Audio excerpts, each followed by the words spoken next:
शिव जी का सोने का शिवलिंग। कहानी। शिवपुर गांव में पवन नाम का एक चौकीदार था। वो रात भर गांव की गलियों में लाठी लेकर आवाज लगाता घूमता था। इसके चलते गांव वाले चैन की नींद सोते थे।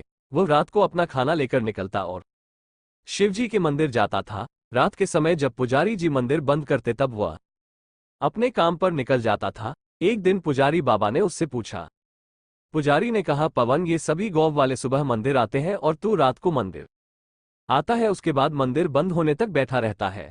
पवन ने कहा, पंडित जी, जब तक मैं भगवान के दर्शन नहीं कर लेता मैं अपने काम पर नहीं जा सकता। दूसरा, जब तक भगवान बैठे रहते हैं मुझे गौव की चिंता नहीं है। जब ये सो जाते हैं तब मैं गौव की रखवाली करने निकलता हूं।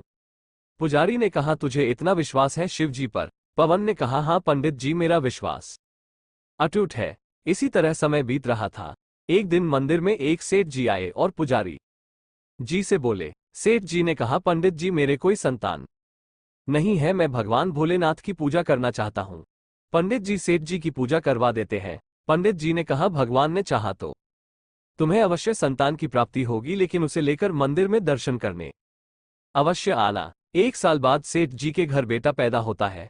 वे अपनी पत्नी व बच्चे के साथ मंदिर पहुंच जाते हैं। सेठ जी ने कहा, पंडित जी, भोले बाबा ने मेरी पुकार सुन ली। ये सुनकर पंडित जी बहुत खुश होते हैं। उसके बाद सेठ जी कहते हैं। सेठ ने कहा, पंडित जी, मैं इस शिवलिंग की जगह सोने का शिवलिंग स्थापित करना चाहता हूं। पंडित जी ने कहा, यह आप क्या कह रहे हैं सेठ जी, यह शिवलिंग बहुत पुराना है, हम इसे हटा नहीं सकते, और अगर आपने सोने का शिवलिंग स्थापित कर दिया तो इस खबर के फैलते ही शिवलिंग चोरी होने का खतरा बढ़ जाएगा। सेठ जी ने कहा, लेकिन पंडित जी, मैंने निर्णय कर लिया है, आप कोई उपाय बताइए। पंडित जी ने कहा, ठीक है, मैं गौ वालों से सलाह करके आपको बताऊंगा, आप 2 दिन बाद आइए। रात को पंडित जी पवन से बात करते हैं। पवन ने कहा, पंडित जी, आप चिंता न करें, भोलेनाथ पूरे संसार की रक्षा करते हैं, क्या अपने शिवलिंग की रक्षा नहीं कर पाएंगे? आप एक काम कीजिए, सेठ जी से कहिए इस शिवलिंग को ही सोने से मरवा दें, इससे ये शिवलिंग सोने का दिखने लगेगा और इसे हटाना भी नहीं पड़ेगा। पंडित जी ने कहा, लेकिन चोरों की नजर में तो ये सोने का शिवलिंग होगा, उन्हें थोड़ी पता होगा कि यह पत्थर का है। पवन ने कहा, आप उसकी चिंता मत कीजिए, सब भोलेनाथ पर छोड़ दीजिए। पंडित जी अगले दिन सेठ जी को सब बता देते हैं। सेठ जी शिवलिंग पर सोना लगाने का काम शुरू करवा देते हैं। 1 महीने में शिवलिंग सोने का दिखने लगता है। एक दिन पंडित जी पवन को बुलाते हैं।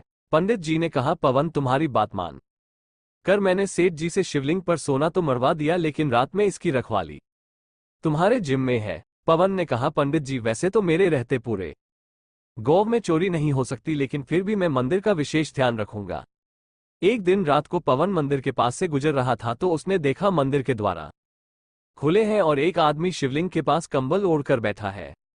पवन उसके पास पहुंचा। पवन ने कहा, तू कौन है और मंदिर का द्वार कैसे खोला? चोर है क्या तू? आदमी ने कहा, नहीं, मैं चोर नहीं हूं, मैं केवल ये सोना हटाना चाहता हूं, तुम इस सोने को ले जाओ। पवन ने कहा, क्या मतलब? इस सोने को क्यों हटा रहे हो? आदमी ने कहा, यह सोना तुम्हारे कारण लगा है, इसलिए मैं चाहता हूं कि यह सोना तुम ही ले आ जाओ। पवन ने कहा, आप कौन हैं और ऐसा क्यों बोल रहे हैं?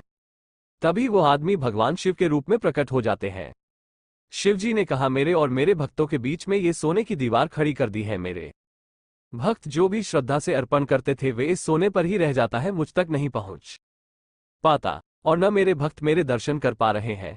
पवन ये सुनकर भगवान के पैरों में गिर जाता है। पवन ने कहा, प्रभु, मुझे माफ कर दीजिए, मैं अज्ञानी समझ नहीं पाया, आप तक जल भी नहीं चढ़ पाया, मैं अभी इस सोने को हटा देता हूं। ये कहकर पवन उस सोने को हटा देता है। भगवान शिव उसे आशीर्वाद देकर अंतर्ध्यान हो जाते हैं। सुबह जब मंदिर खुलता है तो पंडित जी यह सब देखकर पवन से पूछते हैं। पवन उन्हें सारी बात बता देता है। पंडित जी उसी समय सेठ जी को बुलाते हैं।